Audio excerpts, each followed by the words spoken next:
ఇప్పుడు ఆంధ్రప్రదేశ్కి ముఖ్యమంత్రి ఎవరండి? నేనే మిమ్మల్ని అడుగుతున్నాను. ఆంధ్రప్రదేశ్కి ముఖ్యమంత్రి ఎవరు? చంద్రబాబు నాయుడు గారే.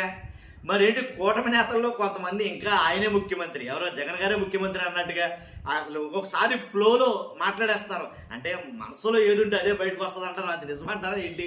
ఎందుకంటే అచ్చెన్నాయుడు గారు నోరు జారారని ఒక వీడియో వైరల్ అవుతుంది బీభత్సంగా. ఆయన మాట్లాడింది నేను ఎండ్లో, అంటే ఈ వీడియో ఎండ్లో నేను దాన్ని ప్లే చేస్తాను ఖచ్చితంగా.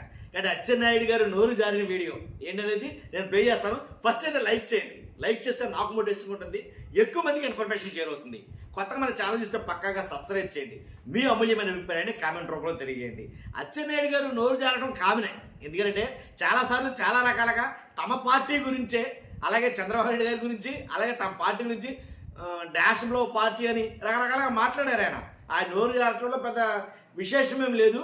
కానీ తమ పార్టీ గురించి, తమ నాయకుల గురించి అయితే పర్వాలా.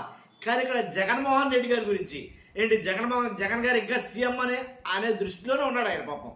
అందు గురించే ఆయన మనసులోంచి ఎలా వచ్చిందేమో అని అనుకున్నాను. అందుకే ఈ వీడియోని మరి ముఖ్యంగా పనిగట్టుకుని వైఎస్ఆర్సీపీ వాళ్ళు ఎక్కువగా వైరల్ చేస్తున్నారేమో అని అనిపించింది నాకు.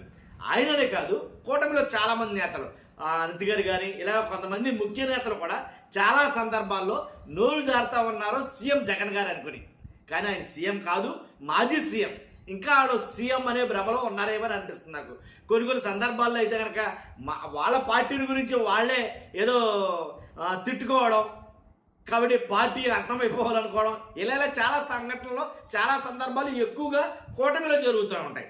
కాబట్టి రీసెంట్గా అయితే కనుక అచ్చెన్నాయుడు గారు ఏదైతే మాట్లాడారో ఏంటంటే పవన్ కళ్యాణ్ గారు అలాగే జగన్ గారు కలిసి ఏదైతే పంచాయతీ బాకీలు ఉన్నాయో ఆ బాకీల నిమిత్తం పంచాయతీలకి చెల్లించాల్సినటువంటి 5,000 కోట్ల రూపాయలని జగన్ గారు తీసుకొచ్చారు అని మాట్లాడుతున్నారు. జగన్ గారు తీసుకొచ్చారని చెప్పాల్సి వస్తే చాలా ఉంటాయి. చాలా అయితే కనుక జగన్ గారు తీసుకొచ్చారు. కానీ అంటే కూటమి నాయకులు ఇంకా జగన్ గారి ప్రస్తావన తీసుకొచ్చు. ఆల్రెడీ వైఎస్ఆర్సీపీ వాళ్ళు ఎప్పుడు అంటూ ఉంటారు ఏమనంటే జగన్ గారి జపం లేకుండా ఏది గడవదో. రీసెంట్గా అసెంబ్లీ ఎన్నికలు చూసుకున్నా సరే, అసెంబ్లీ స్టార్టింగ్లో జగన్ గారి గురించి, అసెంబ్లీ సమావేశాలు ఎండింగ్లో జగన్ గారి గురించి మాట్లాడడం జరిగింది. కానీ అంటే జగన్ గారు అంటే గత ప్రభుత్వం లేదా జగన్ గారు ఈ రెండు మాటలు ఎక్కువగా వినిపించి అసెంబ్లీ సెషన్స్ అన్నింటిలో కూడా ఈ రెండు మాటలు ఎక్కువ వినిపించినాయి జగన్ గారి గురించే అని అయితే కనుక ఆల్రెడీ చెప్పారు. వాళ్ళు చెప్పినట్టుగానే వీళ్ళు అంట కూడా జరుగుతుంది. అందుగురించే అచ్చెన్నాయుడు గారు ఏమన్నారు అనే దాని మీద ఇప్పుడు ఖచ్చితంగా వీడియో ప్లే చేస్తాం.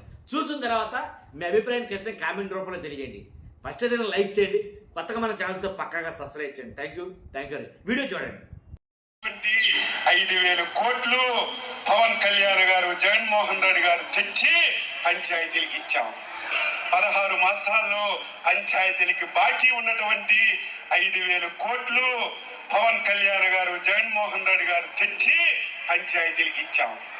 16 మాసాల్లో పంచాయతీలకి బాకీ ఉన్నటువంటి 5,000 కోట్లు పవన్ కళ్యాణ్ గారు, జగన్మోహన్ రెడ్డి గారు తెచ్చి పంచాయతీలకి ఇచ్చాం.